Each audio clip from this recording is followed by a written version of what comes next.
Je crois qu'à présent, nous aurions intérêt à examiner ce qu'est la confiance et comment elle naît. C'est à travers l'initiative que naît la confiance. Mais l'initiative restreinte à un schéma donné ne fait naître que la confiance en soi, qui est tout à fait différente de la confiance étrangère à l'ego. Savez-vous ce que signifie avoir confiance ?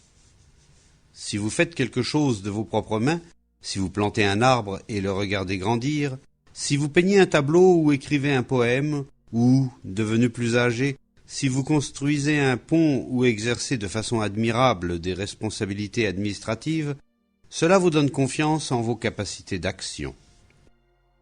Mais la confiance, telle que nous la connaissons actuellement, reste dans l'enclos de cette prison que la société, qu'elle soit communiste, hindoue ou chrétienne, a édifiée autour de nous. L'initiative qui s'exerce dans l'enceinte de la prison suscite en effet une certaine confiance, car vous vous sentez capable de faire certaines choses. Concevoir un moteur, être un très bon médecin, un excellent scientifique, etc. Mais ce sentiment de confiance qui va de pair avec la capacité à réussir dans le cadre des structures sociales, ou à réformer, à donner plus de lumière, à décorer l'intérieur de la prison, est en réalité de la confiance en soi. Vous savez que vous êtes capable de faire quelque chose, et lorsque vous le faites, vous vous sentez important.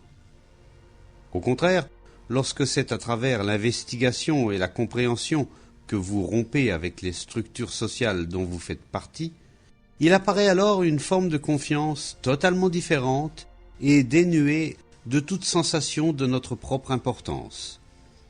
Et si nous parvenons à comprendre la différence entre les deux, entre la confiance en soi et la confiance étrangère à l'ego, je crois que cette distinction aura une grande portée dans notre vie.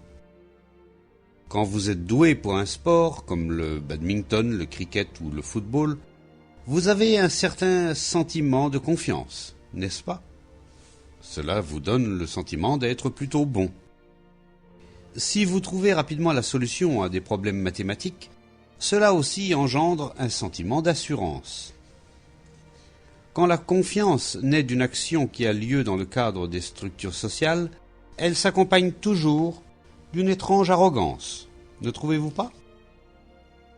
La confiance de celui qui sait faire, qui est capable d'obtenir des résultats, est toujours teintée de cette arrogance de l'ego, du sentiment que c'est moi qui l'ai fait. Ainsi, dans l'acte même d'obtenir des résultats, de susciter une réforme sociale à l'intérieur de la prison, il y a l'arrogance de l'ego, le sentiment que c'est moi qui ai fait cela, que mon idéal a de la valeur, que mon groupe a réussi. Ce sentiment du moi et du mien va toujours de pair avec la confiance qui s'exprime dans l'enceinte de la prison sociale. Vous avez sans doute remarqué à quel point les idéalistes sont arrogants. Les leaders politiques qui obtiennent certains résultats, qui réussissent de grandes réformes, n'avez-vous pas remarqué comme ils sont imbus d'eux-mêmes et se rengorgent en parlant de leurs idéaux et de leurs réussites ? Ils sont au plus haut dans leur propre estime. Lisez quelques discours politiques, observez certains de ceux qui se disent réformateurs, et vous verrez que, dans le processus même de réforme, ils cultivent leur ego. Leur réforme, si étendue qu'elle soit, reste limitée au cadre de la prison.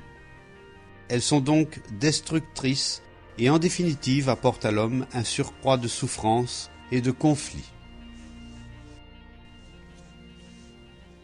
Si vous percevez lucidement toutes ces structures sociales, ces schémas collectifs que nous appelons la civilisation, si vous pouvez comprendre tout cela et vous en dégager, abattre les murs de la société qui est la vôtre et vous en arracher, que vous soyez hindou, communiste ou chrétien, vous vous apercevrez alors qu'il naît en vous une confiance qui n'est pas polluée par ce sentiment d'arrogance.